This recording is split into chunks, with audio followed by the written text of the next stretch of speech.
Ryan. Hey, how's it What's going? going on, man? Oh, just living the It's always dream. good to see you, man. Last time I saw you was at evening.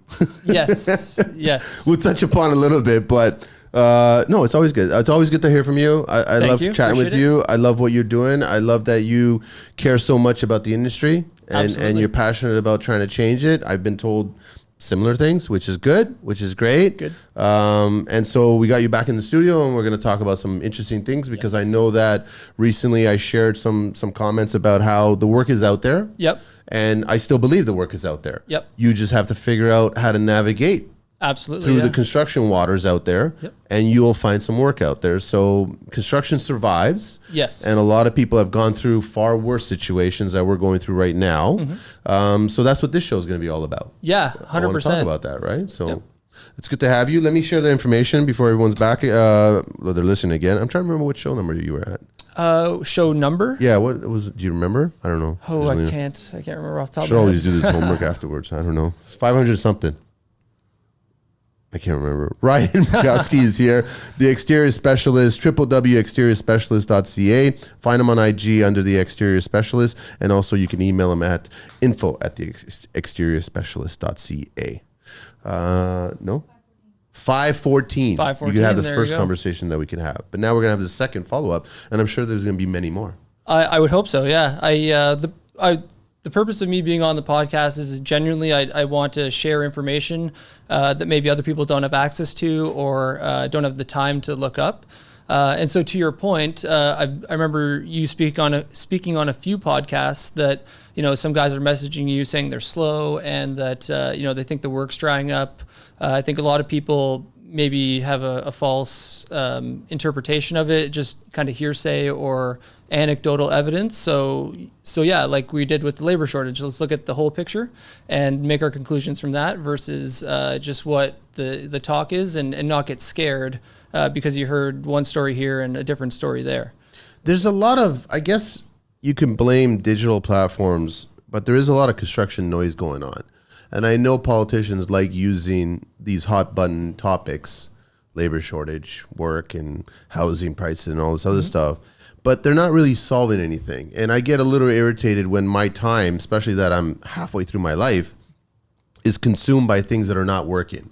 Right. So I really want to be valuable by my time. And I'm very appreciative of anybody who's listening to this show where I consider these kinds of shows that you bring to the table here more educational, where you literally probably have to listen to it a second or a third time to get the gist of it, right? To really understand what we're going to dive into this conversation, because I think you have to think about this one. Like, it's great that everyone could listen to the show and get some nice feedback and get a better understanding of people and their personalities and what they've contributed to the construction industry as a trade, as an individual. Right. But the construction life has always been also a part of making the industry a lot better. Yes. To do that, you literally got to dive in deep and try to figure out where are the problems going on here. When we got certain people that are starting organizations or coming from the government, never worked where, always suits, and just have a committee that tells them this is what's wrong. Right. But I'm not going to listen to a committee that's never been on a job site. Yes. I need to listen to people that have, lack of a better term, rough hands, have been on a job site, and we know who they are. But the problem is that they don't want to be politicians. They don't want to be knocking on those doors. So that's why I've said it several times on this show, we're on our own. We have to solve our own problems. And sure, housing, labor, work, these are all our problems. Don't look towards other people to solve this. If you want to look towards other tradespeople that are going through similar situations, whether it's in this province or other provinces or territories in this country, or even down south or globally, then start looking towards those avenues and start getting some answers from them, right? So these shows these are all about answers. These are all trying to figure out, okay, what is the root cause? Yes. And how do we solve some of this, right? Absolutely. So like what you said, maybe we don't even have the answer yet, but at least we need to all operate with the same understanding of the root cause or the root problem. So yeah, given the economic environment, we're not economists. We can't predict that stuff, right? But what we can do is we can look at just the publicly available information, and then we can see what the trends are. So that way, moving forward in your business, you know where to position yourself to best grow your business or to hedge against a slowdown in a certain section or certain area. So that's why I put together this information so that way I can share it with everyone in the industry basically looking at Statistics Canada information, because yes, a politician may say X, Y, and Z, but the numbers don't lie. And if they're collected the same way year after year after year, it gives us reliable information to go on versus like what you heard on the news or what you saw on Instagram or what your buddy told you. So, or what you want to hear. That's true. Right? That's like, true. I think a lot of people don't want to really face it. And at that point, you might as well just rip the Band-Aid off and understand that you need to face this. So if anything, just looking into this data and trying to get a better understanding of what's really going on, Yep. I can confidently say that it's going to help you, not hinder you. Yes. As a business owner, as a tradesperson, as someone that's in the industry, it will definitely help you. 100%. And so yeah, at our last meeting there, the Constructors Guild, which a lot of good insights from that, but the one thing was there was a point in the night where the host had asked, like, what's your ask of everyone here, right?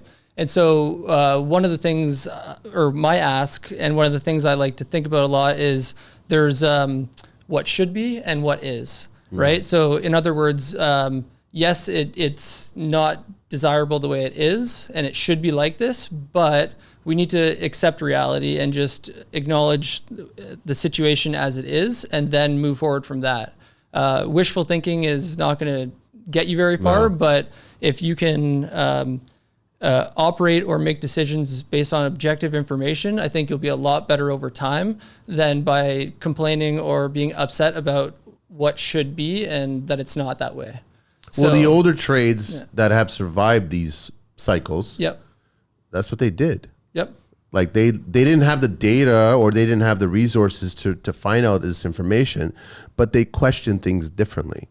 So they never really complained about this sucks. Like work's not coming in. That wasn't not an option. And I think that, you know, you see it in immigrants coming to this country. You see it in certain individuals that are thriving. So you can't question the industry as a whole when there's a certain segment that's still working really well and they're running their business really well. Absolutely. So they're in the same city, they're in their backyard, they're doing similar work that you're doing, but yet they're thriving and you're not. You're having a hard time trying to get work. So what's really the factor here? That's what we want to dive into this show about, right? Absolutely. And then, so we can get into it. And you're calling this market trend charts, right? Yeah, I mean, I could probably put a better name, but that works. I was working on this over the weekend, and again, I'm not. This isn't like a full-time thing. I probably committed. Not yet. Maybe one day we'll see, but I probably committed about 8-9 hours. So if there's any incorrect information, or if there's any information that maybe someone else can provide better or more accurate information, I'm always open to constructive feedback. And again, the purpose is just to leverage your platform, which I think is fantastic, to share this with someone who doesn't have the same resources that we've worked hard for years to acquire.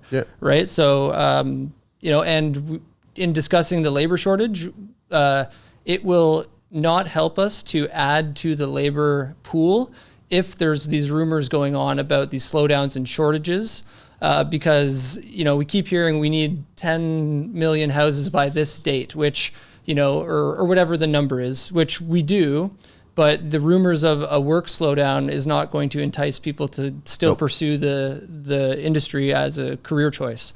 So let's sort of just provide the objective information and you make your own conclusion from there. That's basically it. Simple as that. So you got data here. So you're going as far back as just over 12 years? So this would have been the information from Statistics Canada. So this would have been right after the last semi-recession, which would have been 2009. That I'm not entirely sure of. Well, that was the housing crash. Okay. I was in the probably US still in school at that. And then we were like Harper, we didn't have the same hit of a crash because Harper, the conservatives. The 2008. 2009, that slight recession that we had, right? There was a dip then. So it's interesting that this information is coming right after a few years after that to today, right? Yeah, and that was as far back as I could go on the Statistics Canada website. And I'm going to provide the link and the website, so anyone who is interested can we'll put go it in the show notes. Yeah, they can go play around with it. They can go check out whatever piece of information. But I just took the information that would give us the best picture, and then converted it into some charts, so that way there's not a lot of words and you can just see it visually. I've heard a lot of concern over the market slowing down or potential slowdowns. Wanted to provide some information. For anyone looking for employment, half the battle is knowing where to look. Yep. And the information presented will position yourself or your business for success moving forward. All right. So that's the link there, right? Yeah, that's the link. And so if you're going to go, take a look for yourself on the website, that's what it looks like. So it's Statistics Canada. I didn't go with any other websites for this information. It's all coming from Statistics Canada. So it's going to be consistent as far as the methodology and adjustments for inflation and all those factors. Now, this is all data that's pulled from all the provinces and territories? Yes. So we're looking at Canada as a whole. Okay. And then there's going to be some information that shows by different province and different area, but we'll get into that. We'll get into a lot of stuff, and I know that the word, like, it's kind of funny how sometimes you look at screens there, and what's the one word that's popping out right at me is building permits. And I know that Canada is 4 times slower than the... We do have some information about that. So we're going to get into that, but it's just funny that building permits just got stuck in my eye. It's been burned in my eye right now, and that's a big problem, but we'll discuss that. But that's the link. We'll share it in the notes so you guys have it, so definitely you can go and do your own homework. We encourage everybody to do their own homework. Yeah, like I can show you where to look, but it's up to you about what you want to look at, right? At the end of the day. Okay, so this is just going to be our definitions. We're going to be talking about the different types of construction and building. So we don't have to read through every single one of these. The main ones to understand, though, would be the multifamily dwellings. That's going to be a large focus for us. So the difference between single family and multifamily is that it's going to contain multiple dwelling units. So that will include apartments, apartment condominiums, row houses, and semi-detached. Which is the catchphrase of construction for the last year and a half, I guess. Yes. Right? But I go back to the building permit process. Yep. They've bottlenecked themselves by asking everybody to work on multifamily dwellings, but they've slowed everything down by the process. Yes. So, but we'll get into that. We'll definitely get into that. And I was trying to, and if anyone can point me in the right direction of how I would get this information, but because the building permits are issued by municipalities, I wasn't able to find how many total employees that were working on the building permits. So I was trying to reverse engineer, the average time for a permit, and then how many permits per year, to then see if I could calculate how many people are working on these permits. Because they're all different municipalities, each one's not going to show how many people they have working in the building departments. So if we could get that information some way, we can essentially calculate, how many employees are working on how many permits. So how much time does the average building permit employee spend on one permit? And can we compare that to other countries or areas to see, is it slow that we just don't have good output from the people working on them, or is it something in the process? But that's something I would love to dive into. It's just very difficult to find that information. I know earlier this year I was dealing with the Mississauga building office, and I was talking to a few people that are listening to the show about my experience there. But the one good thing that I did notice about their digital platform regarding the building process is each advisor or building official that's associated with that process of that building permit attaches an hourly value. Oh, that's good. For their steps regarding all of it. So at least you can track. So you can track exactly. Yeah. So from the time it goes to the engineer to the time it goes to plumbing and HVAC or whatever it is, they actually indicate, okay. 2 hours were spent here, 3 hours were spent here. So you've got a full amount before it actually gets to you. That's great. Yeah. From the time it actually gets approved, and now you've got an issued permit at that point. Okay. So they probably would have the information regarding what the average is per permit that's applied for, and then the process it goes through, right? Yeah. It'd be great to know that, right? But that's one municipality. Yes. And I think in doing my research, I want to say there was something like thousands of municipalities. I had it in a spreadsheet. Imagine, for sure. Actually, I think I have it somewhere here. But anyway, I'm curious. We'll move on to... yeah, but you want to focus mostly on multi, right? So I just want to show, we'll go to the first chart there. Okay, so in this first chart, the blue line represents total residential and non-residential construction in Canada over the period of January 2011 to April 2024, and that was the most recent data I could pull. So May and June would not be included just because it wasn't published for this particular set of information. So it shows a trend line, and it's very obvious that we're trending upward as far as the total amount of building happening in Canada. The chart is meant to be adjusted for inflation. The only point I would make is that if the inflation rate is being manipulated to show that it's not very, if the manipulation of the rate is lowered to benefit the political powers that be, then it could be skewed that maybe inflation is higher than what they've accounted for and that there is some growth due to inflation. But if it is accurate inflation data and it's been collected the same way every year, then we know that the market is growing based on this information. Is that why we're seeing such a dramatic dip there at January 24? Okay, so that's going to be our COVID incident, which we have a slide, and I've got some really cool, cool information surrounding COVID. Okay, no, I don't want to get ahead of you. I want you to have it all set up properly. Yep, but yeah, absolutely. the bottom line is that based on if the inflation is true, we're still seeing growth. We are, absolutely. Okay? So even though everyone's talking about there's a slowdown, we're still seeing growth. Correct. Okay. So the orange will represent the total residential construction, and the gray will be the total non-residential construction. Okay. So if we can go to the next slide. So this is our building trend over time, and I used a pie graph just to show the difference in the ratio. So if you look at the left, that's going to be in 2011. The orange represents the residential construction, and then the blue represents the commercial. Okay. So fast forward to 2024, and the values stay the same, but the pie has grown in size. So we're still seeing a very similar split of the construction industry that is residential versus commercial. It's pretty much bang on. So it's the same ratio, and we know that those are sort of the, it's a 2/3 to 1/3 ratio approximately. Okay. So if we go to the next slide. Okay, so this is the residential building permit value, and again, same time frame. Whoops. So the orange is single family, blue is total. Yeah, sorry. So that is I think it might not be represented on the chart as far back, but yeah, that's the correct slide. But yeah, it just may have shrunk the chart. But either way, we are trending up. And so the orange represents the single dwelling building total. Mm-hmm. And what you can see is that the trend line for single dwelling building total is very flat relative or compared to the multiple dwelling building total. Which is the gray. Which is the gray.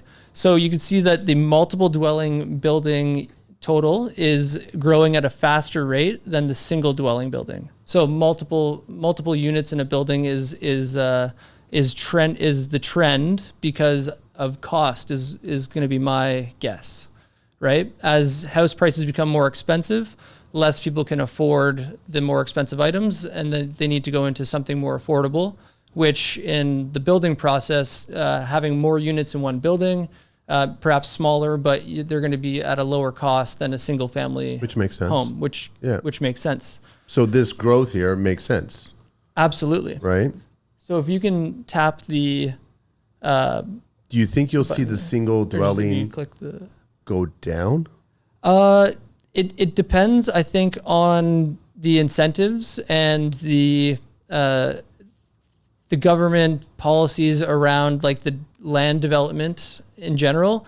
If you look at BC, Vancouver, there's not a lot of available land. And so to build single family homes on large tracts of land is not going to be very easy or possible. Yeah. They got to build up because they're running out of land space. Yeah. And then Ontario, if we don't get into the green belt or certain areas, there's just fewer and fewer open tracts of land to build on, or perhaps the value of that land is increasing and the cost to acquire that land is going to be higher, and therefore prices are higher. So if you look at the area highlighted in red, you can see that in the last quarter or 2 quarters, that the single family building total has been declining, but the spike and the growth in the residential building permit value has come from the multiple dwelling units.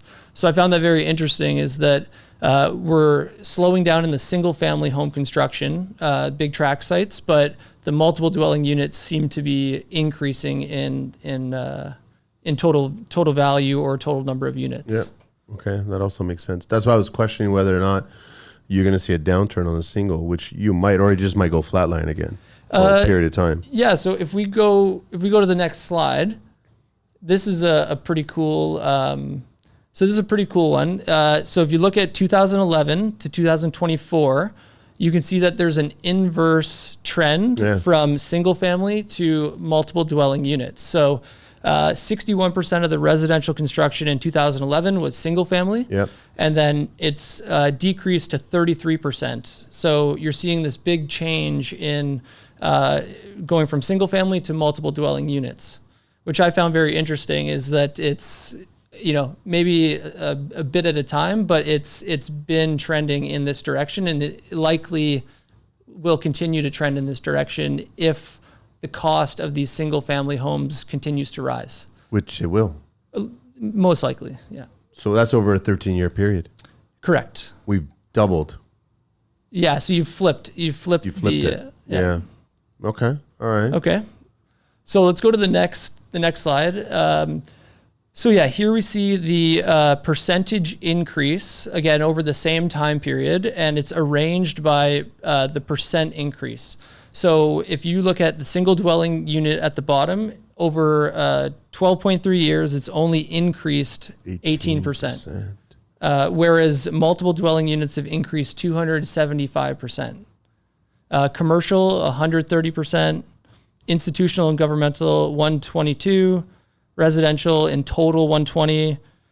So what you're seeing in this middle section is that it's consistent across the board, give or take a few points. Like, maybe industrial hasn't grown as fast as commercial, but at the same time, they're all relatively close to each other. But the biggest discrepancy is between the single family and multiple dwelling units. Yeah, it's huge. Which is so if you're a business owner, or if you're looking to position yourself to, be successful in the future, if the trend is multiple dwelling buildings, then you're going to want to position your business to be able to take on those projects or work on those projects, or meet builders who are working on these things. You want to give yourself more opportunities to where the growth is coming from versus focus your business on something that is declining. Makes a lot of sense. So if we go to the next slide, this is the non-residential building permit value. So the blue is the total non-residential, gray is the commercial, orange industrial, and yellow is the total institutional and government. So you can see that it is also growing, and no real big things that jump out. There's a spike in January of 2023, and I was trying to figure out what could have caused like a big spike around then. And I saw something about some bank lending legislation or something, but I wasn't able to look into it more to see if it correlated or if it caused any of this. So if we go to the next slide. So the summary for this section would be that in the residential sector, multi-dwelling is outgrowing single dwelling, but the entire industry is growing, and single dwelling construction had the slowest growth.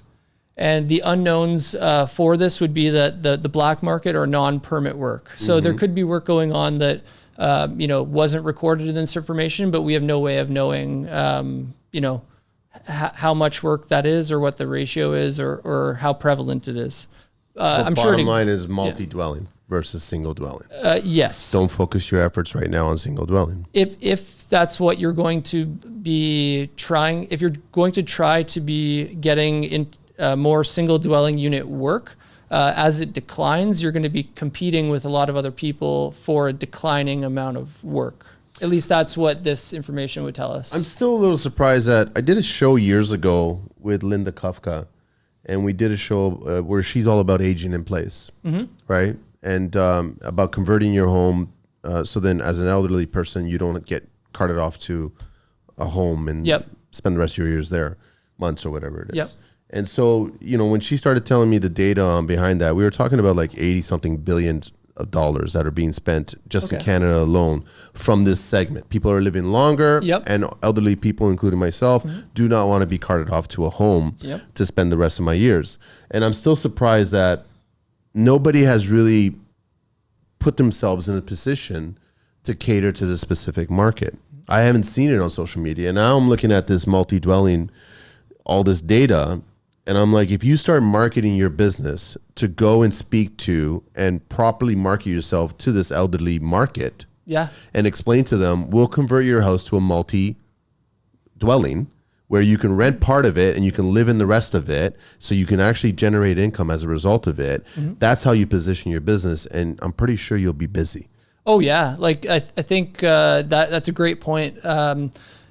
And there's a few slides further on that will speak to why that's a good idea, as far as adding more units to existing buildings, or even things like laneway suites or these garden suites. So I was speaking with another siding contractor the other day, and he was telling me that in Mississauga, they've got some pre-approved backyard suites that you don't have to go through this extensive process. What size? I believe it was about 600 square feet, and it was a single story, garden suite in Mississauga, but they've got, I think, a set of garden suites that are pre-approved that if you did want to do this, the drawings are already done, everything's already completed, and that you would just have to, I guess, file to start this. I don't have a ton of information on it, but if you were to think about all the existing properties that have the space to put these suites in. I've done the math on some of them, just working on a few of the laneway suites in Toronto, and the amount of rent versus the cost of these over, X time period, they do, favor the owner. They will pay themselves off in a relatively short period of time that you've added living capacity, and you have, created some income for yourself if the cost is lower than your rent price.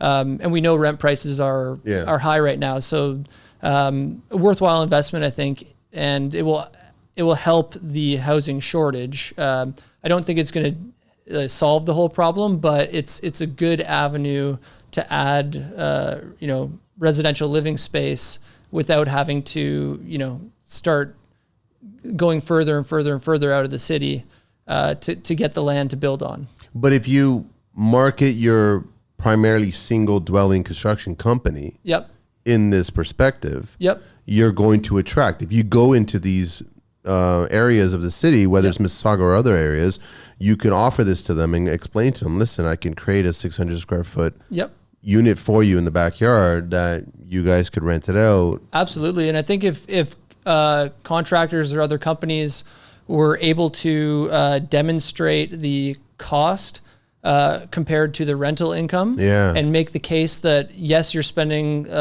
like a larger sum of money, but at the same time, we can show that it's not going to be, a cash flow negative investment.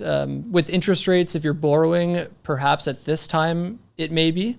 If you had equity in your home, perhaps you could borrow at a lower rate or a better rate.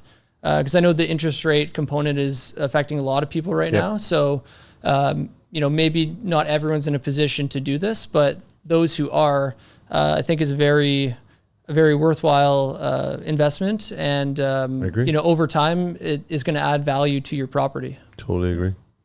So if we were to go to the next slide, and then if you click, There we go.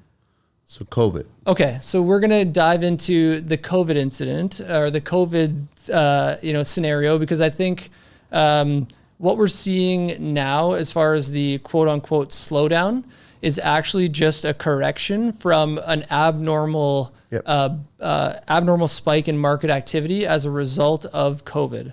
So I believe COVID was in 2020. So I think this, I think the numbers are skewed on the bottom of this chart. So we can send out this this slide or deck afterwards. But yeah, that's fine. So where that red arrow is, that's going to be approximately April 2020, around when the COVID shutdowns or lockdowns happened.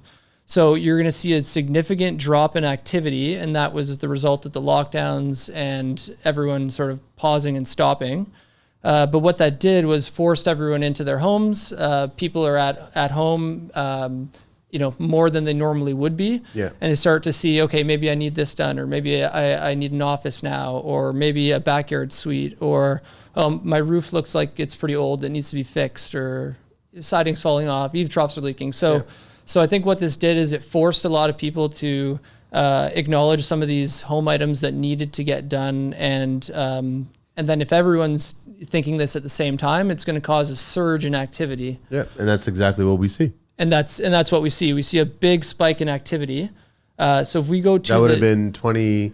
That would have been, I guess, the second half of 2020, the fall of 2020. Yeah. So if we go to the next slide. Okay, so we're going to look at 2020 because that would have been like the most activity in the year. Yep. So you can see, again, based on the same website, same information, you can see the dollar value and it's times 1,000. So you can see the dollar value spent on the various types of work and the various buildings in the market.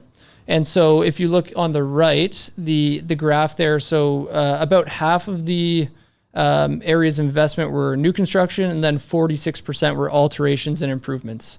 So you're seeing both new construction in this time period, and you're seeing alterations on existing buildings. But the total value at the bottom, it got cut off, I think, in the slide, but I think the total value for 2022, $178 billion. In 2022 of construction activity, as recorded by Statistics Canada. But that's also not the norm. No. And so I think that's why everyone we're comparing it. We're comparing it because everyone was so busy, and then now relative to that, maybe it's slow, but we're comparing it to something that would have never otherwise happened if there was no lockdown. Was it twice as much? So if we go to the next slide, I've got a... Okay, here we go. Okay, so this is I call it the COVID bump. So if you look on the left is going to be residential new construction, and the yellow bar is 2021, and then the blue bar is 2022. Okay. So you had the largest percent increase in 2021, but then in 2022, we still had an increase from that previous year. So this is going to be why everyone's so busy, just the surge in total activity. And then if we were to go to the next slide, so this is the one where I think this is the best representation of what we're seeing. So if we think of that last graph as far as like a steady increase year over year in activity, we can see that in this graph, the orange is the percent change from 2018 to 2019. So we had a decrease, and then the next year we had an increase. So if over time, these decreases and increases will average out to a percent increase over the years, right? Okay. But if we look at 2020 to 2021, when COVID happened, we see a 41% spike in the residential new construction, and we see a 39% spike in the residential alterations. So what that tells us is that if our average change per year was, let's call it, 8 or 10%, we are 3 or 4 times the average change in a single year. And then in 2021 to 2022, we are still increasing from that already high volume. So if you're seeing a slowdown or a perceived slowdown, it's only because a lot of the work that would have otherwise happened, maybe spread out over time, got squished into a short time period.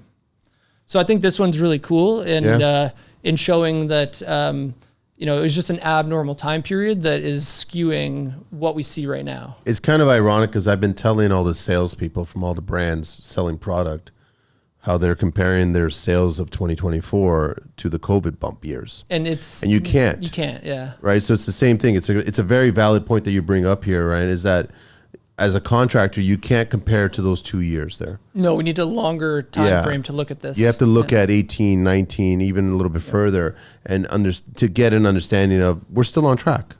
I think so, yeah. The market's growing. We have record high immigration.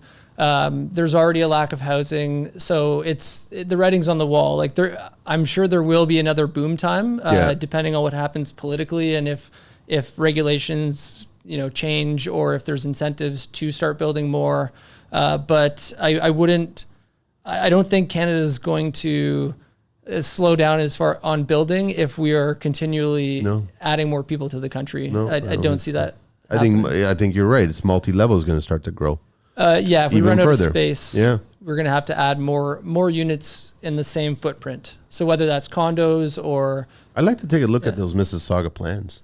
Yeah, it was I'd be interesting. Curious about it, right? Yeah, to see what they look like. I mean, 600 square feet is still a good sized structure. I mean, it's a little bit bigger than the double car garage. About 20 by 30. Yeah. And so at one point in time, I wanted to build a tiny home, right?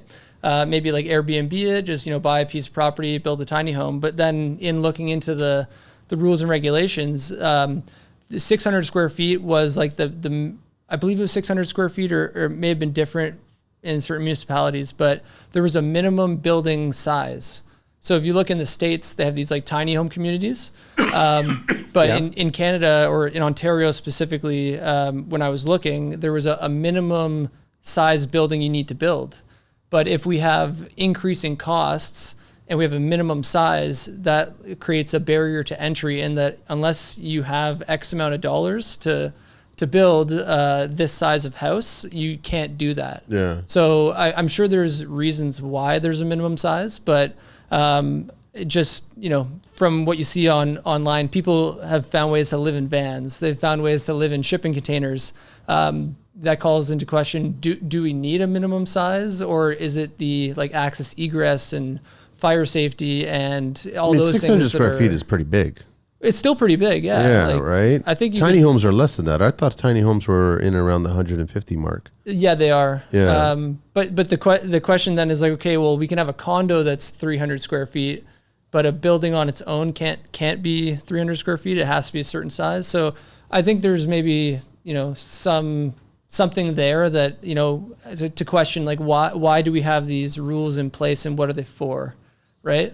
But anyways, that's on a tangent. Well, I mean, that's the one thing that people are not understanding, and we're still going to get into the permit side of things, is that I'm still trying to wrap my head visually what a neighborhood's going to look like. If everybody's backyard had a multi-level garden suite in the backyard, what that's going to do for all the backyards at that point, right? So you've got a dwelling of a person who's living that has access and visual to the neighbor behind, to the neighbor, to you, the existing dwelling.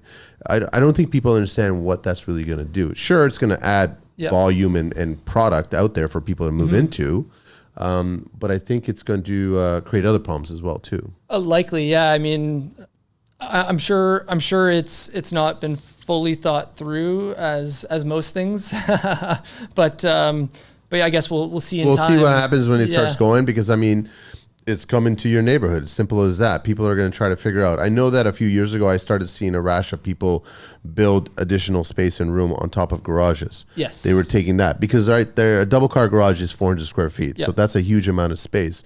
So if they could figure out how you can do that at 400 square feet, then that's an option as well too. Yeah. But yeah, no, I mean, the point of this show is really just about the increase, that there is work out there. You just have to position yourself differently. Absolutely. To find that work. Absolutely. So yeah, we'll continue. So the COVID bump summary is that COVID disrupted the industry and caused an abnormal spike in residential construction. Yep. The industry is seeing a correction from that spike. Yep. So that's the take home, is that you don't get scared or nervous that it's going to disappear. It's just we are seeing that correction, and it may take some time to get back to historical averages. So if we go to the next slide, So this slide will speak to the same thing we saw with the COVID bump in construction activity. What it caused as well is a spike in house prices. So again, same stats can cite and information. This is the new housing price index. And so again, this, I think it may not have translated on like the dates, the numbers of the dates may not have translated correctly. But yeah, because on my screen, so if you look at where it starts to peak up, on this chart would be around, it says March 24. That would be the April-May area of 2020. 2020. When COVID happened. So you see the spike, which again on my screen is going to be over the course of 2021 and 2022. And where you see the price or the spike start to drop is the early 2023. And so the blue is the month-to-month change. And so you can see that month-to-month, it changed more over the COVID time period and that it's starting to come back down. And then same with the year-over-year change, is that we are now seeing house prices drop because we are getting the correction from that COVID bump. And then on the right, same thing, you can see that 2021, from 2020 to 2021, you have a significant increase in price. I think that, the average single family home price would have increased over 120,000 in 1 year. Wow. Right? And then 2022, you get a slight increase, but then 2023, it starts to drop. And then if we were to go to the next slide, so that was from Statista, which is a research department. And so same thing, they say the average Canadian house price declined slightly in 2023 after 4 years of consecutive growth. Average price stood at 678,000 Canadian dollars in 2023 and was forecast to reach 722,000 in Canadian dollars by 2025. So home sales on the rise. So there are expected to be more home sales in 2024 with the interest rates sort of flattening out a bit. I think that will help people make the decision to then purchase a home. And should they drop, that may cause all the money on the sidelines to buy again. If people think the house prices are going to jump again, then that will be the incentive to buy. Yeah. Right. So yeah, it's expected to continue to increase over time. It's just a matter of when that is. Again, I'm not an expert on the financial market or the interest rates and how they affect the home sales. This is just what's available online. And for us in the construction industry, by doing the research and reading about all this stuff, we can be confident that, okay, I'm going to continue to expect growth in my business, but it may not be for a year or it may not be for X amount of time. And maybe that helps you position yourself now and to plan your growth for when this next spike or surge in activity happens. So if we go to the next slide. But anyways, we can share the chart. That's fine. So this is housing starts from 2011 to 2024. So the green, and I backed out the estimated component and put in the completions. So the green is the total housing completions. So the information as of January 2023 was not published or available on there. So we have up till January 2023, and that's where it drops.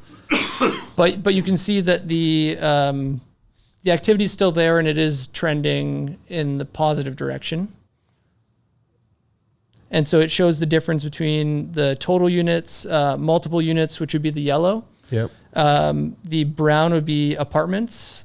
Light blue is single detached. The dark blue is row houses, so like townhouses. Yep. And then the green is going to be semi-detached. So, you can see again that the multiple dwelling units are going to be the most prevalent, or the largest number of these housing completions is going to be in the multiple dwelling. Of course, yeah. All right, well, if we go to the next slide. So this is Housing Starts Canada, May 2019 to 2024. So number of units. And again, we can see that it is still growing, right? It may have peaks and troughs, but overall it's trending toward growth. And so the cool part, if you look on the right, the largest year-over-year change is coming from Prince Edward Island, and the lowest is in Manitoba, where it's actually negative year-over-year change. Prince Edward Island, really, huh? Yeah. That's a big difference. Yeah, so 857% change in starts in Prince Edward Island, and month to month, 644% change. So I'm not sure what's happening out that way. Maybe someone out east who you know may be able to speak to. Maybe there's some investment in some area going in that's last conversation I had with somebody that's out there. I know an architect that moved out there after his divorce, and then I also know somebody else that has a retail location. The last conversation I heard was they were actually putting a stop on a lot of people moving to PEI. Putting a stop to it. Oh. They were trying to limit this. So this information is coming from what this is what, May of this year? May 2024. Yeah. So it's interesting. So this I should give them a call and find out, because that's a huge bump. Maybe that's the reason why they put a stop, but I don't know. Perhaps. I think what you're seeing is, again, with what we talked about in the last show, with Canada's population demographics, you have a large cohort of baby boomers that maybe have houses in cities where they're very valuable, and they want to then move to cottage country, or they want to move to provinces where it's they can get better value for their money. They can sell their $1 million home in Ontario, and then they can buy something in PEI for half the price or something like that, right? Where they can capture the difference in the new house and then the equity from their old house. So I think a lot of those factors, or a lot of those scenarios, factor into some of these patterns that we see, is that the retirees who would have excess, cash or resources, or have assets that they can sell to then move, maybe cause some of these changes. So you're saying in May 2024, the housing starts, the amount, so in all of Canada, is 21,652? I believe so. If not, it was times 1,000. I would have to refer back to the website, but it was more just to show the relative. Okay. No, I was just trying to get to the point where it's as far as whatever our current government is talking about on how many homes they want us to be building by 2030, that number alone is what they're expecting to build on a daily basis. Yeah, which I'm looking at this and I'm like, okay, well, that's what we're achieving now with realistic terms. Right. Right. And even with the spikes and everything like that. So it's like, that's from 2019 to 2024. I'm like, we can't achieve these numbers, is what I'm trying to go with. Yeah. Again, I got to check if it was multiplied by 1,000. Because that was in the other set of information. Everything on the data was times 1,000. So if that was the case, then we would be at 200 or 200 something thousand. Yeah, 216,000, right? 216,000. So it'd be a good idea to start a multi-level construction company in PEI. Perhaps, yeah. If there's demand for those type of units, or if it was a result of people from, let's say, Ontario moving to PEI, which demographic of people are moving there, and then what are they moving there for? Yeah. Like, are they moving there to be in an apartment or multi-dwelling building, or are they moving there because they can get a piece of land at a lower cost? It's surprising to see Saskatchewan and Manitoba in the negatives. Yeah, which not sure why, and I'm sure you may know some people or have some guests or people follow the show that can speak to what's happening in these areas. Alberta makes sense that it's gone up. Yeah, for sure. Yeah, because you can move from Ontario to Alberta and maybe get a similar job, and your housing costs will be significantly cheaper. So if we go to the next slide. Interesting. So this shows the growth in housing starts by the different areas. So again, on my screen, it shows the different the different cities. Okay. So the one in the middle there, that's Ottawa-Gatineau. So that would be where the most starts or has the largest month-to-month change relative to the other areas. Okay. And the ones that are in the negatives, as far as the month-to-month change or year-over-year change, are going to be Manitoba, Saskatchewan, St. John, Peterborough, Kitchener, Cambridge, Brantford, Guelph, London, Windsor, Barrie, Winnipeg, Regina. But then you see in areas like Thunder Bay, that's the second highest spike. Hamilton's got the third highest spike as far as month-to-month change. So it's going to vary between regions as far as like where the building's happening and where it's not, or where it's growing or not growing. And I would imagine this is all going to be a result of like land acquisition and developments that have been started years ago that now they're coming to fruition, right? We talk about the building permit process and how long that takes. So there's a term called latency, right? So from when you start to when it actually gets shovels in the ground building, there's a latency, right? So something that's being built now may have started the process a year ago or 6 months, right? We don't know in which areas it's faster, slower. So we can't necessarily say like it's directly from this or that if we don't know how long the building permit process takes. If that makes sense. No, I see what you're saying. It totally makes sense. I get it. But we can't get that data. I mean, I'm going to continue to try to find like how long it takes to get permits or the average time for permits in certain areas. Well, right now, it doesn't matter what data you're looking at or whoever you're speaking to right now. I would say that building permits is hindering the process instead of helping the process. Yeah, I mean, in one of the slides, it shows our ranking in the time to get a building permit compared to other countries, and ours is kind of embarrassing. I would say. But yeah, we'll get to that one. Yeah. So this is the residential dwelling unit purchases in 2021, which would have been COVID. Yes, so this would have been COVID, and this was the latest year I could get the information for this particular information. And what it's meant to show is that so the multiple dwelling units are becoming increasingly more popular or growing.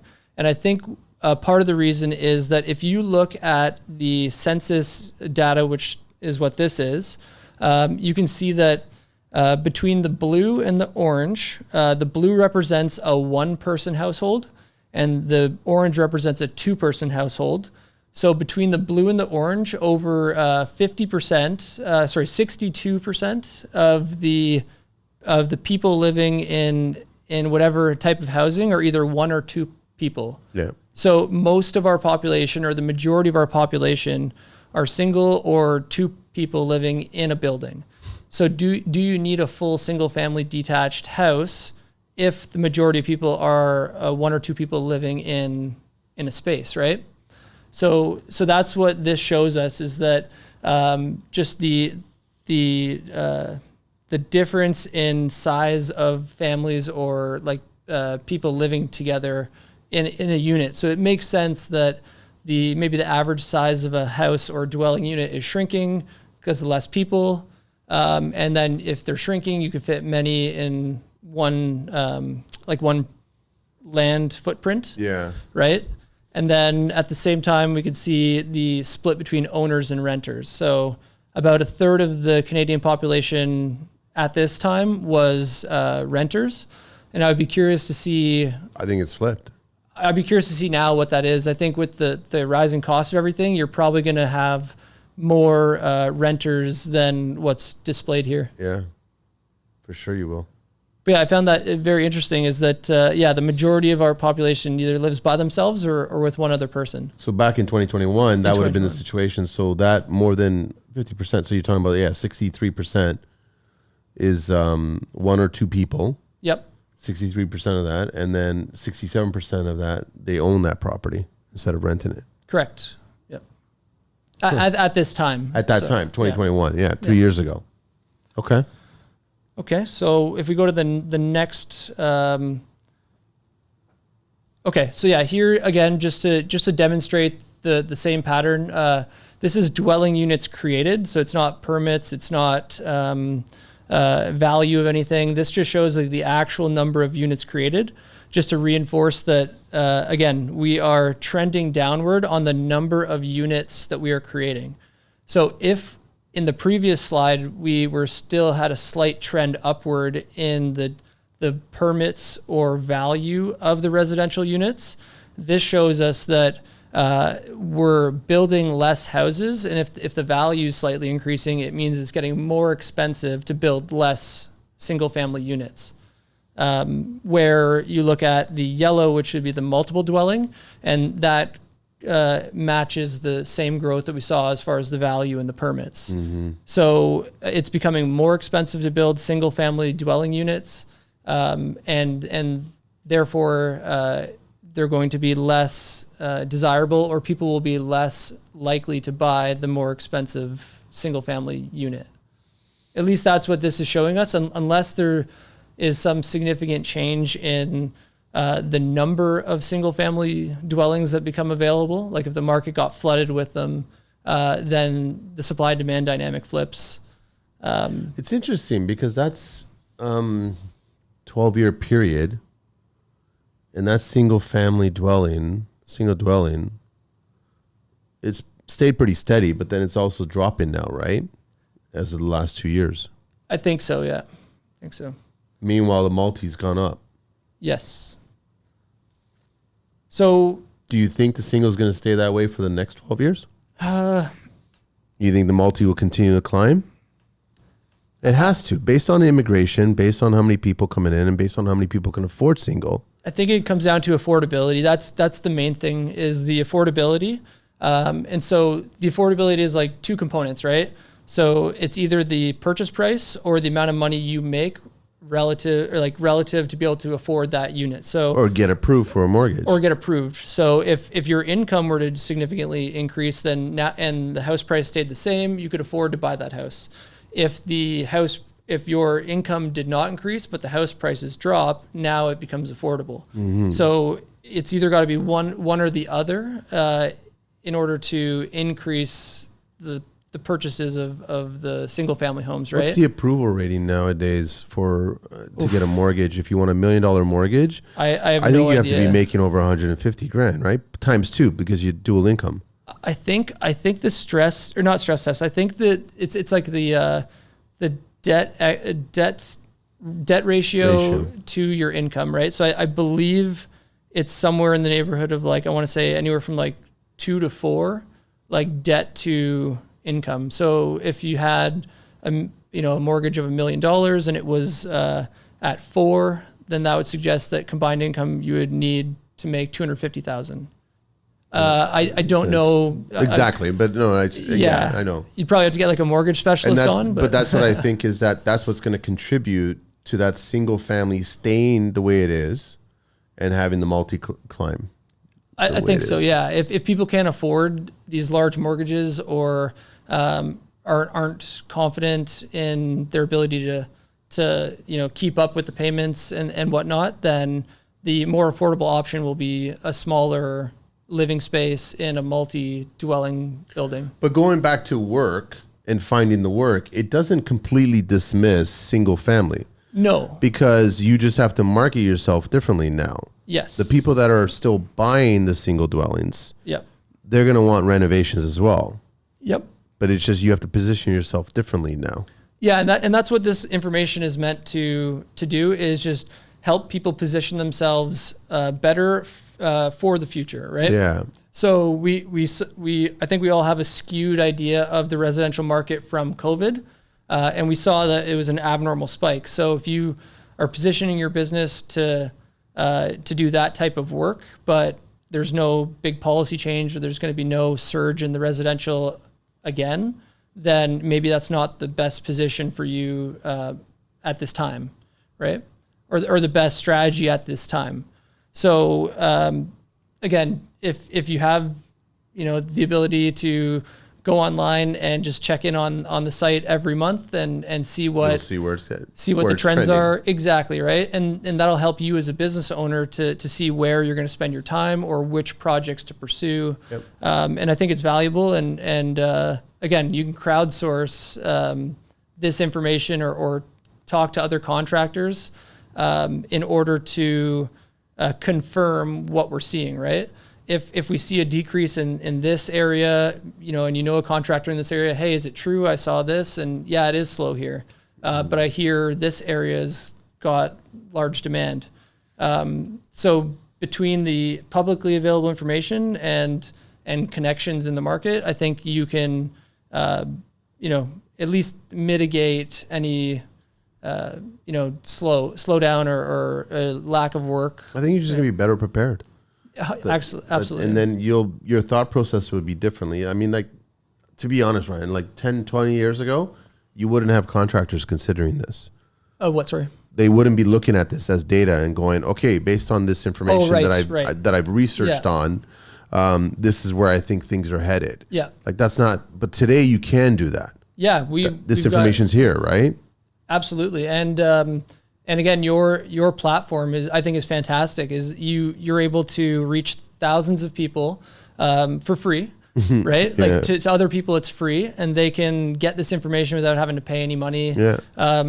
Sometimes you see reports come out where you have to buy the report to then read it, and it's probably 30 pages. But something like this, we can relay the information very easily and widespread. It basically reaffirms what we started the whole show about, where it's the work is out there. Absolutely. It's just positioning yourself differently now. Correct. Simple. Yep.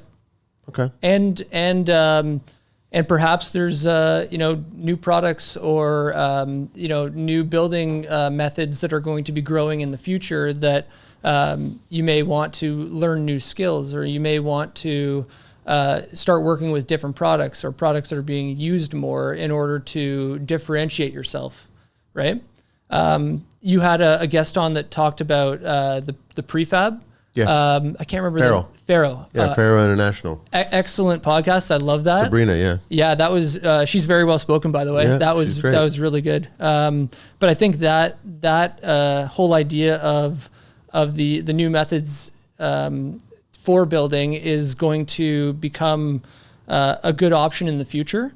And so if we go to the next slide, I looked into the prefab stuff because in our last show we talked about the automation, and then you hear about the prefab and how that's growing over time. And so I think she brought up that in residential, they don't see a good use case for the prefab in the custom. In her particular assembly line, the way she's designed things, yes. I will say that there is something coming down the pipe where there's a machine that's been developed in New Zealand that is making its way this year to Canada. Okay. And it's being primarily used for a similar avenue that Faro's doing, going the more commercial and industrial construction, but it has the capability to start getting into the single family or multi-level. Is it a printer? It's not a print. It's a metal fabricator. Okay. Where it's a lot of metal framing, but it's a unit. It's a machine that. Oh, a roll former. Yeah. Oh, but it's creating all of your walls, and then they're all modular built at that assembly or on site, because you can park this machine on site, comes out of a container, a sea can, and now you can create all your modular walls and assemble them on site, speed up the process of building a structure. Oh, absolutely. It's being designed no different than Faro's doing their thing, where it's designed specifically for those medical units or those I guess the standard shape structure. Yeah, like a repeatable. Yeah, repeatable. And then all of a sudden, when you start getting into custom world, that's where I think that we're maybe 2 or 3 steps away from actually someone trying to figure out, I can take this machine, I can mess around with some of the software attached to this, and I can make it customizable where I can get it out there as fast as possible. Yeah. But as a business owner, if you were to start setting that up and you go into different parts of Canada and there's smaller towns or whatever, you can park this machine there and then fabricate that house right then and there, put it on piers, and you got a house done. Oh, absolutely. That's where I see the future happening with this. Yeah, I think you hit the nail on the head, right? It's about the the efficiency of the building, and however you're able to achieve that, the better, right? So an example of what you're talking about is, so if you look in roofing, right? If you do like standing seam roof or, let's say corrugated or like long panels, probably 10 years ago, you would have to order everything through the manufacturers. They had these big roll form machines that are in a warehouse. And then if you wanted 30-foot panels, they'd have to put it on a big truck, forklift off the truck and then onto site. Trying to do that in Toronto where you have the tight access is an absolute nightmare. So that's difficult. But now fast forward. But you fast forward and so what you're seeing, and I see it all the time on Instagram. I can shout out the companies who I've seen do this, but they buy these portable roll form machines, and so there's a few manufacturers of these portable roll forming machines, but essentially they are rolling the panels to length on site, and then they're installing them as soon as they're rolled off the back of the machine. And so what that does is it creates efficiency in that you don't have to have a semi-truck drive with 40-foot panels and a forklift. If you need a 30-foot panel, you run a 30-foot panel. Yeah. If you need whatever size panel, you run it. And you have less waste. You can expedite the time in which you can then complete the job. So that's an example. And to your point of finding efficiency, and a lot of that may be producing some products on site or not being far from the source of the products. If you're not a contractor paying attention to some of these tools, these new tools, you'll be missing opportunities here. Yep. Or even one of the ones I think is just a fantastic product is the zip system. Yeah. Right? In siding, a lot of the time, if built with plywood, if the framers didn't put the Tyvek on the wall, on the ground, and then stand it up, then you've got this big plywood wall that you then have to go Tyvek. Let's say the windows aren't in, but they want a waterproof. Then you got to have one guy or two guys on a ladder Tyvecking the building, so then the builder can keep it waterproof and keep moving. Yep. But for us, that's a bit of a waste of a mobilization. If we're putting ladders up or putting scaffold up, we want to do the Tyvek, we want to do the insulation, we want to do strapping. If we could do the siding, we want to do it all in one shot. But now we've got one mobilization for Tyvek, and then we got to take all our stuff away, and then we got to come back for the next stage, and then maybe we're ready for siding at that point. But with the zip system, it's a waterproof layer. If the framers were to put the tape on when the wall is down, when they stand it up, you have like just a connection band between the two floors, and it becomes very efficient. So yeah, choosing great products or choosing products that allow you to become efficient, I think is going to be a strategic advantage. So yeah, we've been doing it like this for 20 years, but the new way, maybe the product is more expensive, but it will save you money or save you time and labor. I think it also will attract more clients. Yeah, because they want a better house at the end of the day, right? Yeah, totally. So you had the graph here about the prefabs, right? So non-residential. We're talking about the prefab or expediting the building process by leveraging maybe a controlled work environment outside of the construction site. So I looked into, is prefab becoming more popular? And so the information right now shows that, in the residential sector, currently declining as far as I believe it was the total number of permits. Okay. So maybe less permits in the residential, but it seems like the commercial and industrial area was where it would be more prevalent. And so institutional and government is currently trending upward, and then the commercial had a big spike 2022 and has dropped down a bit. I still think it's a bit early to make any conclusions on the prefab now because it's way too early. It's early in the development. Yeah. I think in the next, if you want to look at it at 12 years from now, a decade, you're going to see a spike. You're going to see it's going to climb. So. Yeah, it's 100% going to climb. Well, so I saw another a guy on Instagram. I think it's a Japanese framing crew, and you follow their day to day. That's what they post about. But very interesting in that they didn't have a full prefabbed like unit of a building, but what they had was prefabbed wall sections with the windows and door frames and everything made, where it was an incremental section of like 10 or 20, 30 feet, and they would crane that into place. And then the crew would just have like a tongue and groove or like an overlap connection point with the top plate, right? So if you have a double top plate, maybe one overhung this way and then one was set back. Yeah. So they could literally crane it in place. And it was a 3-man crew where the crane is doing the heavy lifting. Most of the complex cuts and doors and windows and layout, that's already done off-site. And then on the site, there was one guy with a nail gun. The others just had a hand nail and some spikes just to tack it in place. And then you had one guy just doing all the nailing. And it's super efficient in that they're not lifting anything heavy. They're not operating dangerously. There's not multiple hoses that they could trip on.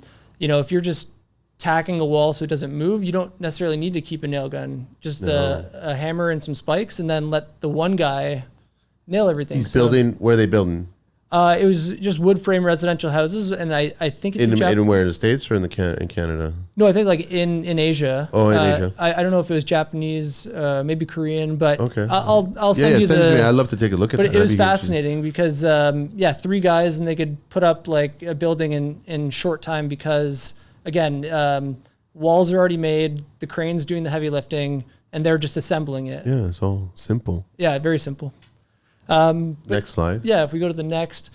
So when we talk about the length of permits, and we could probably do a whole podcast about just the permit process, because there's a lot of information, and I'd need more time to,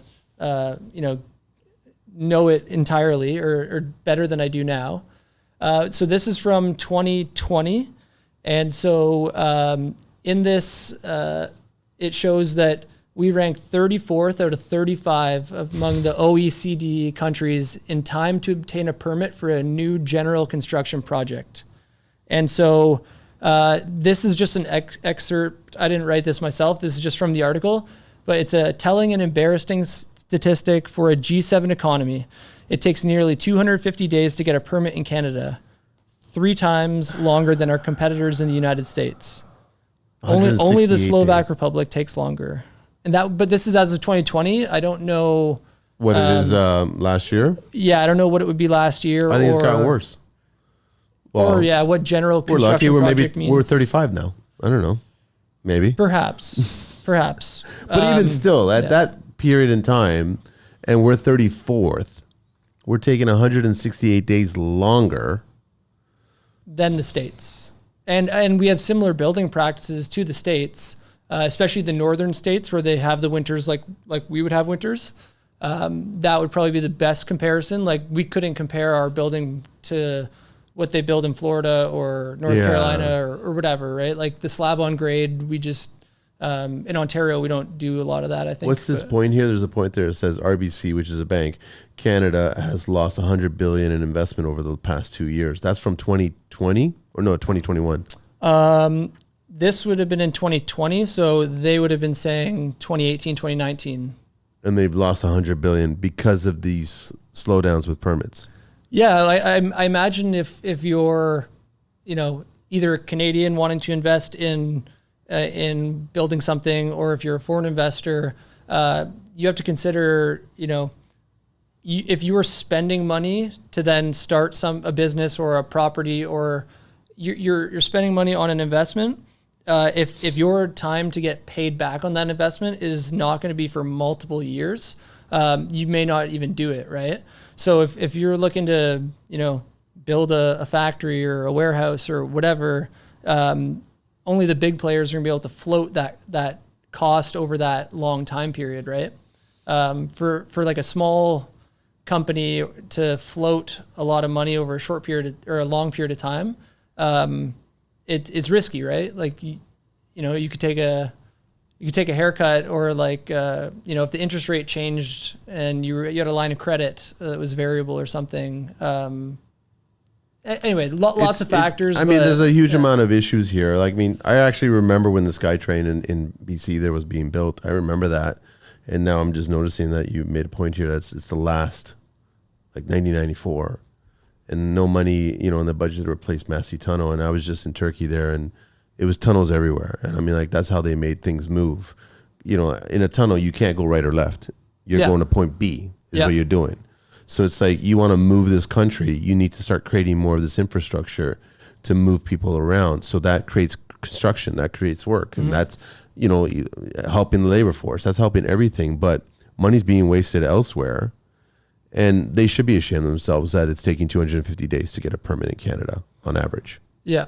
So I think the question to ask is why, or what is causing the process to take so long? Is it that it's understaffed and the staff can't? That's the number one reason I keep hearing it. Yeah, it's understaffed, but the staff is mostly working from home. I'm again not sure about that. I would love to do more research into the building permit process, but yeah, ask the question why. Why is it taking us so long to process building permits? You know, is it that the permits or the applications being submitted are so wrong that they need to be edited too many times? Like maybe the education for the people putting together the applications is lacking, or is it the actual process? Like if you had submitted a permit and there's like 3 or 4 revisions to get to the point where it's acceptable, maybe it's on the submission end, not the one approving it, right? So I don't know. I don't know what would it be taking so long. I'd be very curious to see what it is right now, currently, last year. But I'm not very hopeful that it's less than 250 days. But even at that number, 3 times more than the US.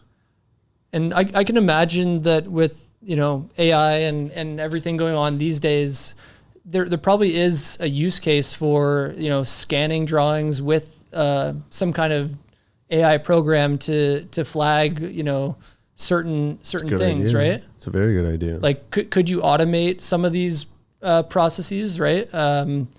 I saw one really cool thing, and this is what my prediction for like construction and AI is that estimating off a set of drawings over time, an AI program I think will be able to put together like a comprehensive estimate at some point in the future, right? For sure. Because if you think about it this way, right? So a human draws the drawings in a CAD file, but it's scaled, right? So if you know what the line represents, you can then calculate the material given the length, and then you can multiply by the height and whatever, subtract openings. So a human draws the drawing, and then you know, another human will then do a takeoff, maybe with the software, to get the quantities, right? But there's room for error in this. And then when it comes time to do the work, maybe, you know, there was an error in the estimation end that then ripples through the pricing and then ripples through the production. Yeah. So if an AI program could be incorporated or used to really nail down the quantities of what you're building, I think it will eliminate a lot of error in a variety of areas, right? To submit it and speed up the process on the building side of things, building department. It's a very good idea. I like that idea a lot, actually. It makes sense. Yeah. Because yeah, like, so what do they say? Get 3 estimates, right? Yeah. Okay. So if you want to get 3 estimates and then you submit to 3 companies, now you have 3 estimators all estimating the same thing, right? Spending their time, maybe one's more efficient than the other or one's slower, whatever. But now you're spending 3 people's time to get the quantities, which may be the same, they may be different. And then you're going to go with one of those contractors, right? Mm-hmm. So if we want to get costs down, and an estimator is a significant cost of a business, could it be to the point where the architect or whoever is designing the house can incorporate the quantities in their design because it's been taken over by a computer, right?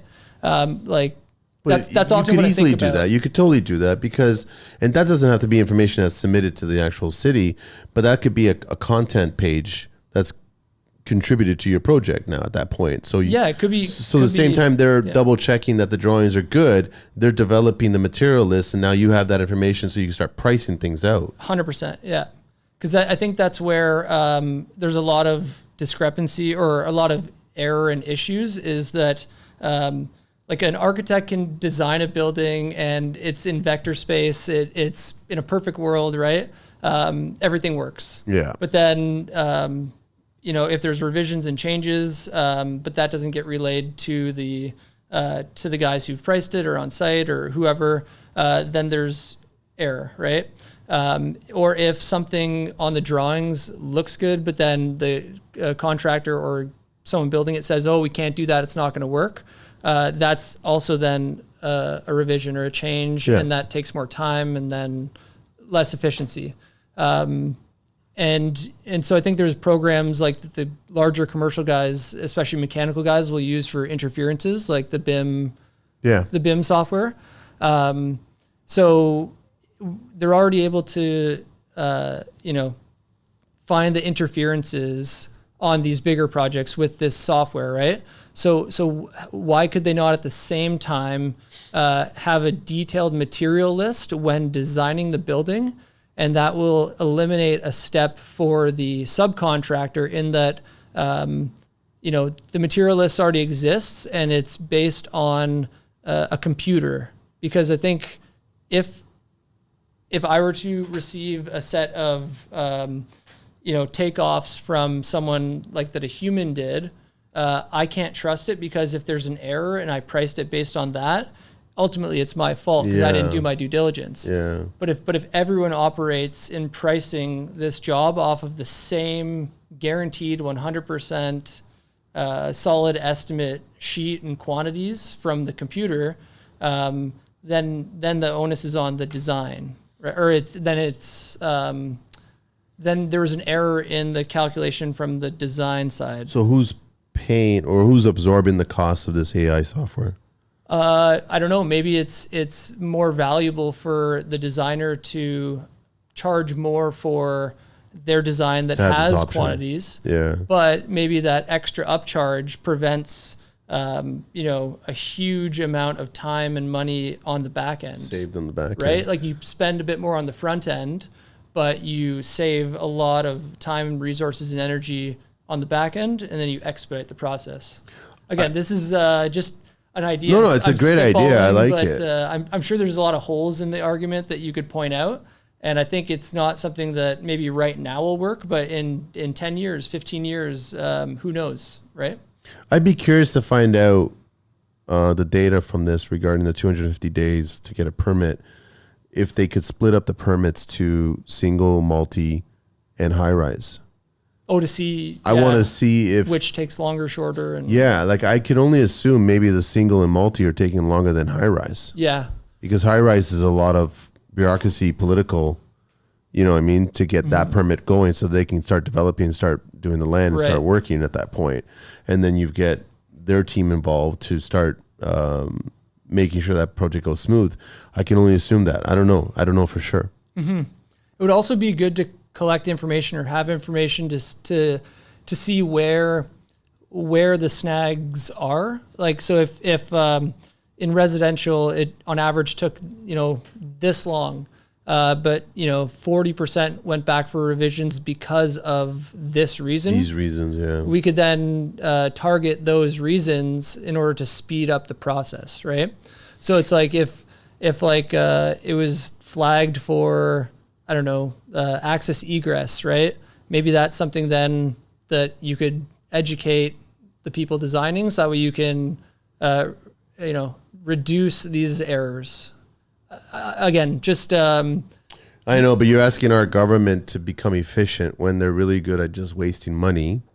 And then if you leave this AI program to assist the building permit process and to help the contractors to already facilitate a material list, they're just going to create another Arrive can app. Well, I don't even necessarily like you said. I don't think we necessarily need help. Like we got to help ourselves. Yeah. Like, so I think if we could just get the information, like just like what we did here, right? What other industry is doing something similar to that?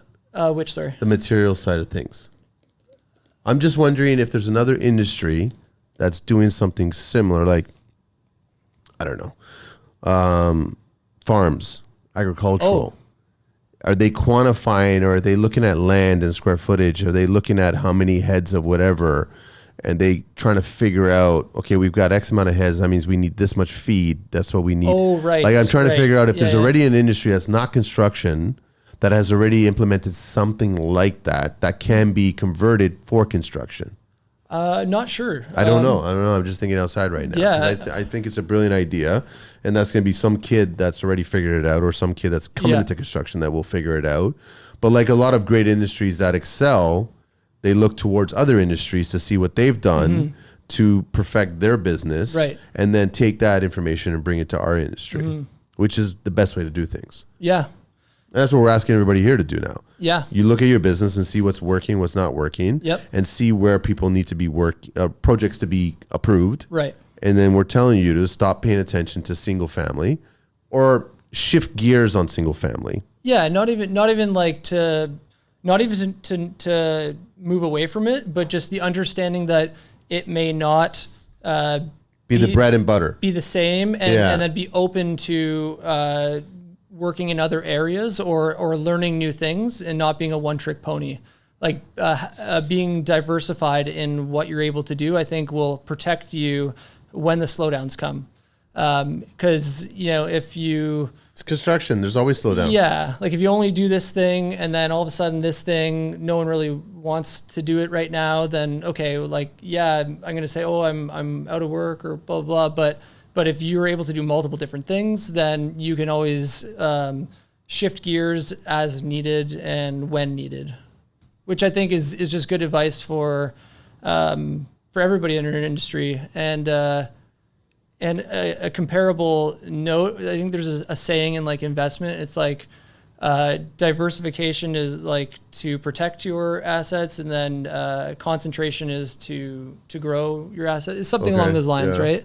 Like if you want to get like really strong returns, you got to concentrate, and if you want to protect your assets, you diversify, right? So if you think about it that way, if you want to protect your business against slowdowns where you may have to like lay people off, you want to diversify. It's asset allocation. Yeah. That's what you're doing. You're just putting a little bit in each bucket. Yeah. So if one does tank, you still got the other buckets to kind of work with you. And that's the same thing when it comes to construction. That's exactly what it is. Yeah. You can't, it's the ones that have pigeonholed themselves and left in one. Yeah. We're only this type of builder. We're only this kind of contractor. They're the ones that are really suffering because they got to get rid of that mentality and start looking at other opportunities, right? Absolutely. Was there another slide or no? No, that was it for today. Well, it's kind of sad to, here's another list that Canada's made at the bottom, which is great. But it's becoming a trend. So be it. But yeah, I totally appreciate you, Ryan, to bring in all this stuff. And I want the younger generation that hasn't gone through this to understand that there's a way out of this, not leaving the industry. Yes. Because that's always an option too. Yeah. You'll get a large portion of people that are not as passionate about the industry. Yep. And they'll just say, well, fuck it, I'm going to get out and I'm going to go do something else now. But that's not really the solution. If you are really skilled and passionate about being in this industry, then you should be looking at opportunities like this. Absolutely. Yeah. And I'm sure a lot of other trades guys can speak to this. I'm sure you can speak to this, but I think the whole idea of, I'm going to be a dirty construction worker working with my hands and all this for the rest of my life, I think we need to dispel that myth. Yeah, 100%. Look at you. You started construction, and now you run a podcast, and you're doing incredibly well with it. Yeah. It doesn't mean that if you go into construction, you will always be an installer. If you want to be, great. Like there's always going to be a need for that. But there are needs for other positions, supervisors, training. You're going to be handing it off, training, mentoring, project management. Yeah. So you could start your own business. But then, like I said, like you brought the AI development. Like there's a bunch of kids right now that can figure out digital tech. Yep. That we need. Yep. We desperately need.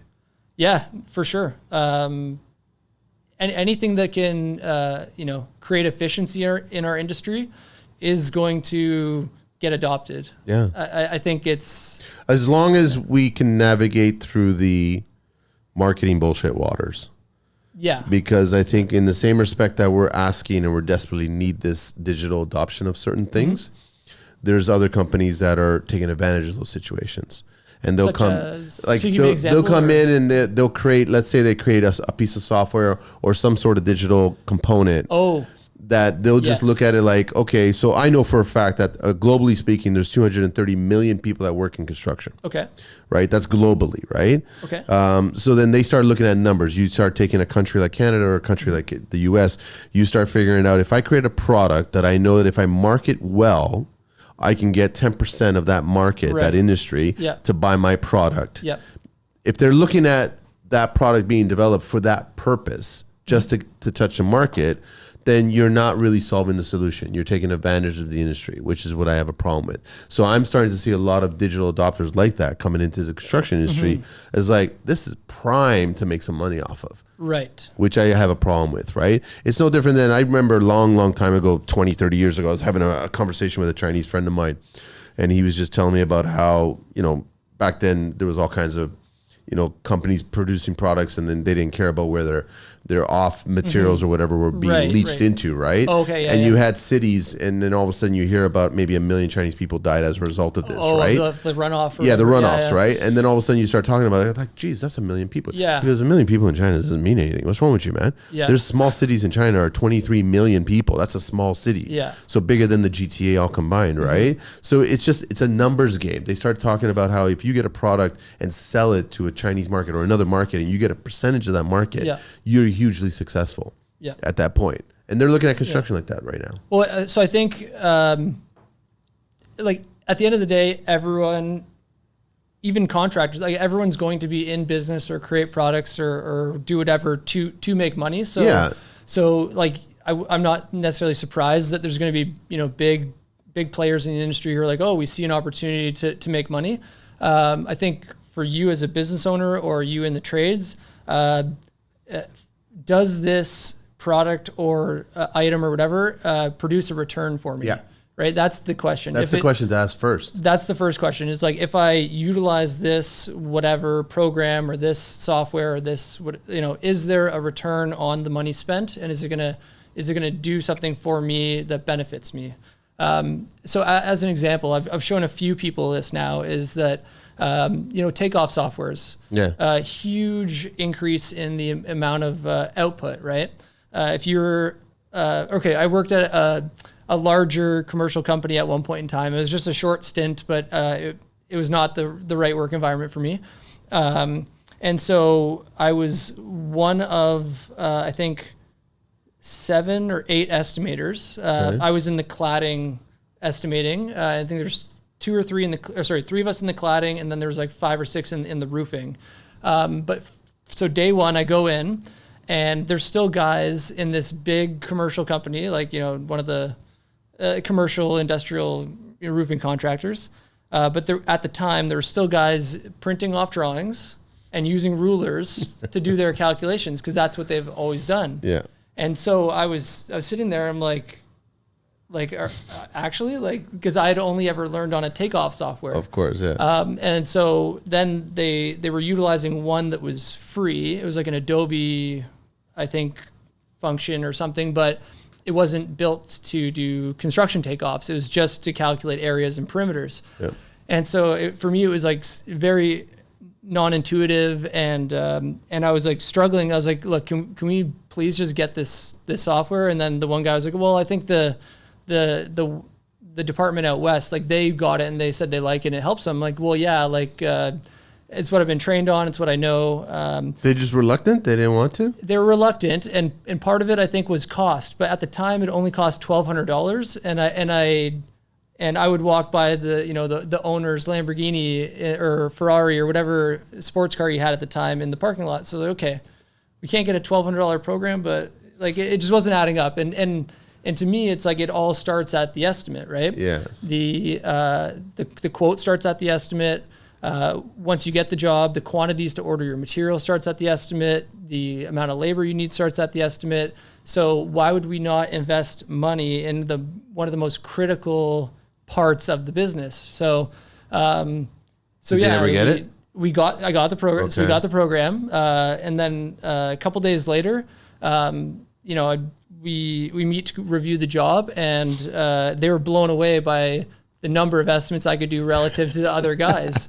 And so I was kind of like sitting there like laughing. I'm like, okay, if it's I have to fight just to get like a software that most of the industry uses, like I don't know that there's going to be much room for me to. How long were you there for? About 3 months, 3.5 months. But it was. But they're still using the estimate software, probably. I would imagine now they are, but yeah, it was not like it's a very like stagnant environment personally for me. Construction, man. They're so set in their ways. Yeah. Like my desk was like spotless clean and everyone was just stacks of paper everywhere. And it didn't jive with me. I was like, I don't get it. I mean, bottom line is this information that you brought here today, it's hugely valuable because I think if you're a young or old tradesperson, I think what you need to do is, okay, what's my market? Mm-hmm. Where do I sell my service? Yep. And look at your potential client differently now. Mm-hmm. And if you can package yourself to be a different contractor for single family, do it. But understand that there's a huge opportunity for multi. Yes. And look at that and look at what services you can offer for multi. Yep. And then focus on that. And pretty sure through these next 2-3 years of hardships that are going to go on in construction, you'll survive. Yes. You'll survive and you'll thrive. I think you'll thrive. Well, you could even if you're a smaller company, maybe you can't win that contract directly, but maybe the company that holds that contract needs labor and you could be a subcontractor to that larger 100%. Contractor, right? That's still an option. Same company I was talking about the software.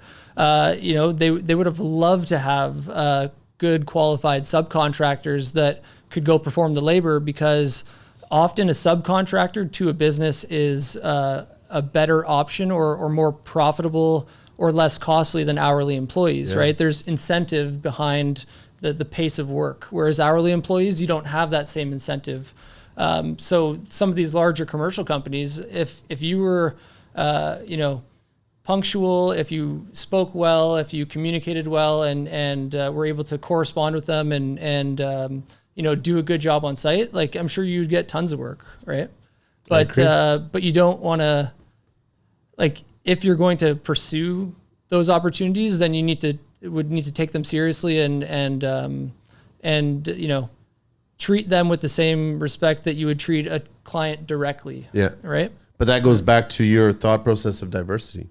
So all of a sudden now you start expanding your toolbox. Yep. You're starting to add more value to your services that you're offering. Mm-hmm. Simple as that. Yeah. So stop spending the time and effort complaining that there's no work out there and start focusing your efforts on all the work that is out there. Yeah, go make some connections, reach out to people. I'm sure as long as you're polite and you ask for the right person to get in contact with at some of these other companies, I'm sure like lots of guys would love to have a chat to say, okay, like let's see some of the stuff you've done in the past. Maybe there's a fit. Or, in some cases, if I've got asked for, do you have any work? Like, oh, you know what? At the moment, I'm, focusing on this stuff, but my friend was asking me if I knew anybody, I'll refer you. Yeah. Those are huge, right? So. Okay, Ryan. That's it. Thank you again, man. I really appreciate it. Keep on putting this stuff together, and then we'll share the links and we'll put everybody, so anybody's got questions, they can reach out to you. Ryan Borkawski from the Exterior Specialist, www.ExteriorSpecialist.ca, and also on IG under @ExteriorSpecialist, and then his email is info@theexteriorspecialist.ca. Thank you. Thanks, man. Awesome.